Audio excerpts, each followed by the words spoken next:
Things just got a whole load worse for Meghan Markle because her sister Samantha ain't going anywhere. With new headlines in the US. Samantha Markle just gave an interview that confirms what critics have suspected for years. She not close to your father? Meg? Yeah.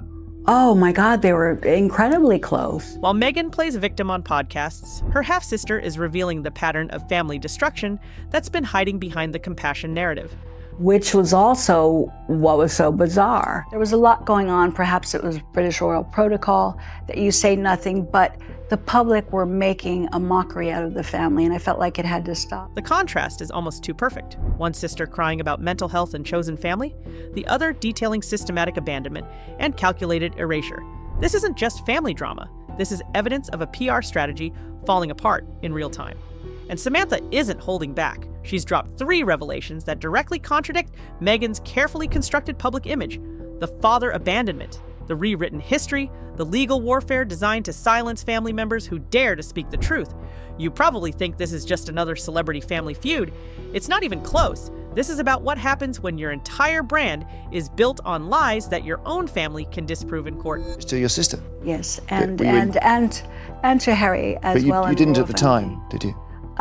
No, I was really lashing out at media because I felt that no matter what we said, everything I said in the beginning was favorable. Samantha's core claim cuts straight to the heart of Meghan's compassion narrative. She says Meghan deliberately cut off Thomas Markle the moment he became a PR liability, not gradually, not after years of conflict, the second he stopped being useful to the brand.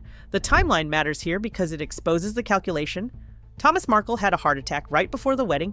Meghan didn't visit, didn't call, didn't send anyone to check on the man who raised her and funded her private school education. Instead, her team leaked stories to the press painting Thomas as the problem. Think about that pattern. Meghan talks constantly about mental health and compassion. She built an entire podcast around it. But when her own father had a medical emergency, the response was silence, followed by a PR campaign to destroy his credibility. Samantha reveals Thomas tried repeatedly to reconcile. Letters, phone calls, messages through family members, every single attempt ignored, not because Thomas was abusive or dangerous, because he'd become inconvenient to the narrative Meghan was selling to the world. The stories would come out. So apparently, according to other journalists, we found out that there were a lot of porcupines probably told to the royals. And the PR angle is genuinely brutal. Meghan's team framed Thomas as unstable and attention-seeking while she controlled every aspect of the story.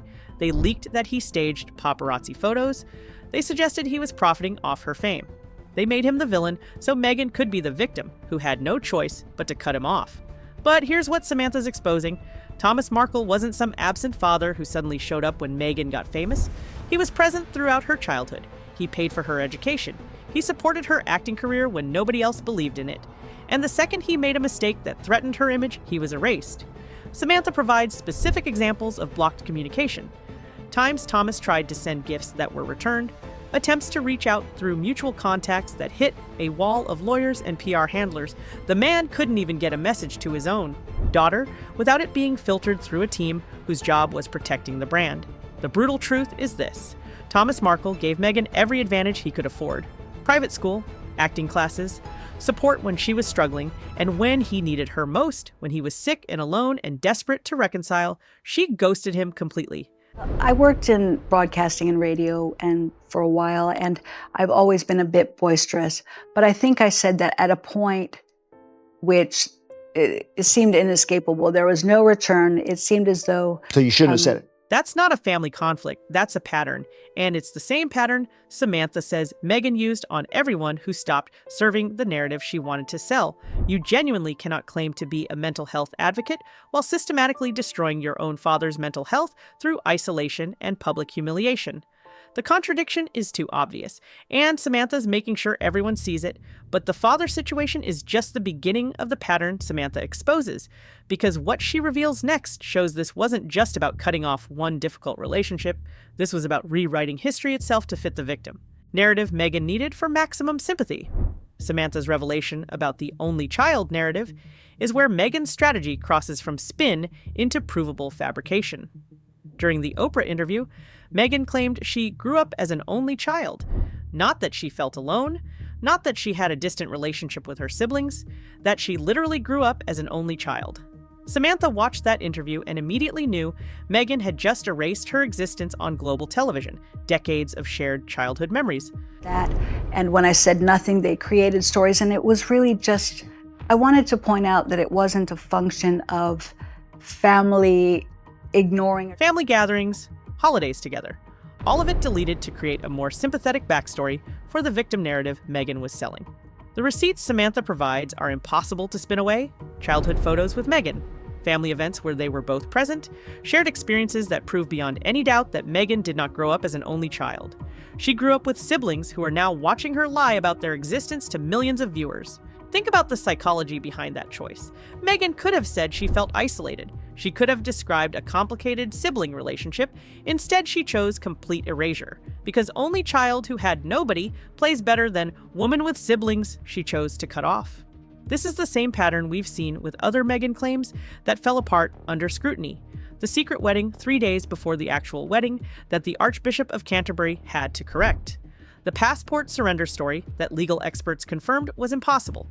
The pattern is consistent. Rewrite reality to maximize sympathy, then hope nobody fact-checks. As a complete outsider paying half attention to Daily Mail headlines that runs through her life as she's blowing up families. I mean, she seems like she's really caused a lot of problems in her husband's family. Samantha's perspective on this is genuinely devastating. She describes watching her own sister erase her existence in real time during the most watched interview of the year. Imagine sitting there while someone you grew up with tells the world you don't exist. Not metaphorically, literally claims they grew up as an only child when you have. Decades of proof otherwise. The damage this does goes beyond hurt feelings. It destroys Meghan's credibility on everything else she claims. Because if she'll lie about something this basic and this easily disproven, what else is fabricated? The racism claims, the mental health crisis, the entire narrative of being trapped and isolated?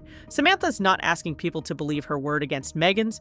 She's providing evidence, photos, documented family history, proof that Meghan's version of her childhood is a constructed narrative designed for maximum emotional impact, not an accurate representation of reality. Why this pattern matters is simple. Authentic storytelling doesn't require erasing people who can contradict you. Victims don't need to lie about verifiable facts to prove they suffered. The only reason to rewrite your own history this dramatically is because the truth doesn't serve the narrative you're trying to sell. Meghan Markle is gearing up for yet another legal bout with her half-sister Samantha Markle, the Post can confirm. The Duchess of Sussex emerged victorious in early 2023. Meghan talks about her truth constantly, but Samantha's exposing the difference between my truth and actual truth. One is a curated story designed to generate sympathy. The other is what actually happened, with witnesses and evidence and people who refuse to be erased. The irony is brutal. Meghan built her entire post-royal brand on authenticity and speaking truth to power. But her own family members are now speaking their truth about her. And it directly contradicts the carefully constructed image she's been selling for years. And here's where Samantha's confession gets genuinely devastating, because she didn't just speak out in interviews, she took the nuclear option. Samantha didn't just give interviews and hope people would listen. She sued Meghan for defamation over the claims made during the Oprah interview. That's not family drama. That's legal warfare with discovery, depositions, and the possibility of Meghan having to testify under oath about her own family history. Something you saw in her before? No, we were kind of puzzled when both sides of the family were kept away from the royal wedding, and we started wondering, what's up with this? The specific statements Samantha is challenging matter because they're not vague feelings or interpretations. She's targeting the only child claim and Meghan's statements about their relationship being non-existent. These are factual claims that can be proven or disproven with evidence. Photos, school records, witness testimony from people who saw them together. Meghan's legal team immediately tried to get the case dismissed. Their argument was that Meghan's statements were protected opinion, not statements of fact. But here's the problem with that defense. Saying you grew up as an only child when you have siblings isn't an opinion. It's a factual claim about your family structure that's either true or false. The stakes of this lawsuit are massive. Samantha is willing to spend years in court and potentially hundreds of thousands in legal fees to prove her sister lied on international television. That's not someone looking for attention or a payout. That's someone who watched their existence get erased and decided the only response was forcing the truth into the legal record. When they met her, and in order to cover up Oh my God, so you didn't get grants and scholarships. You never worked for the embassy. What do you mean you only did a 5-week study program? Think about what Samantha is risking here. Suing your own sister guarantees you'll be painted as bitter, jealous, and desperate for relevance. The media will frame you as the villain attacking poor Meghan, who's just trying to live her life. Meghan's fans will harass you online. Your reputation takes a hit regardless of whether you win. But Samantha filed anyway, because the alternative was letting Meghan's version of history become the accepted truth, letting millions of people believe a narrative that erases your entire childhood and relationship with your sister. Some things are worth the cost. Samantha's legal claim specifically argues that Meghan's statements during the Oprah interview damaged her reputation and career as an author. When Meghan told the world they had no relationship and she grew up as an only child, it made Samantha look like a liar every time she'd spoken publicly about their shared childhood. It destroyed her credibility. The irony is almost too perfect. Meghan talks constantly about mental health and the damage that public attacks can cause. She's built her entire post-royal brand on being a victim of media cruelty, but her legal strategy involves crushing family members in court who dare to contradict her narrative. Meghan's lawyers are fighting hard to keep this case from going to trial, because if it does, Meghan might have to sit for a deposition and answer questions under oath about her family history. No PR team to filter the responses. No carefully worded statements, just direct questions about whether she actually grew up as an only child or whether she lied to make her story more sympathetic. What happens if Samantha wins isn't just about vindication or a financial settlement. It's about establishing in the legal record that Meghan's victim narrative was built on provable falsehoods, that the entire foundation of her post-royal brand is a constructed story that falls apart. When family members are willing to provide evidence. The lawsuit is still ongoing, Meghan's team is still trying to get it dismissed, but the fact that it's made it this far means a judge believes Samantha has enough evidence to potentially prove her case. That alone is devastating for Meghan's credibility. Samantha predicts Meghan's strategy will eventually collapse under the weight of its own contradictions, and the pattern is already visible if you're paying attention. Media outlets that once defended Meghan reflexively are now questioning her claims. Publications that ran glowing profiles are suddenly fact-checking her statements. When your own family is willing to testify against you in court, the PR machine can't spin it away. You can control the narrative when it's your word against anonymous palace sources, but when your sister is providing receipts and filing lawsuits with specific evidence, the story shifts. Suddenly it's not about whether the palace was racist, it's about whether Meghan tells the truth about anything. Samantha's warning is that more family members may come forward as Meghan's credibility crumbles. Right now, speaking out against Meghan means getting destroyed by her fans and painted as jealous by the media. But if Samantha wins her lawsuit, if she proves Meghan lied under oath, that calculation changes. Other family members who've stayed quiet might decide the truth is worth the cost. The long-term damage to Meghan's brand is the real story here. Compassion and mental health advocate doesn't work when you're systematically destroying your own family. You can't sell yourself as the victim of cruel media while using lawyers to crush your half-sister in court. The contradiction becomes impossible to ignore. Think about other celebrities who tried to control narratives through family erasure.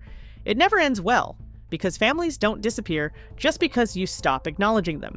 They stay out there with their own versions of events, their own evidence, their own willingness to speak when pushed far enough. Samantha's final point is the most devastating. The truth always surfaces.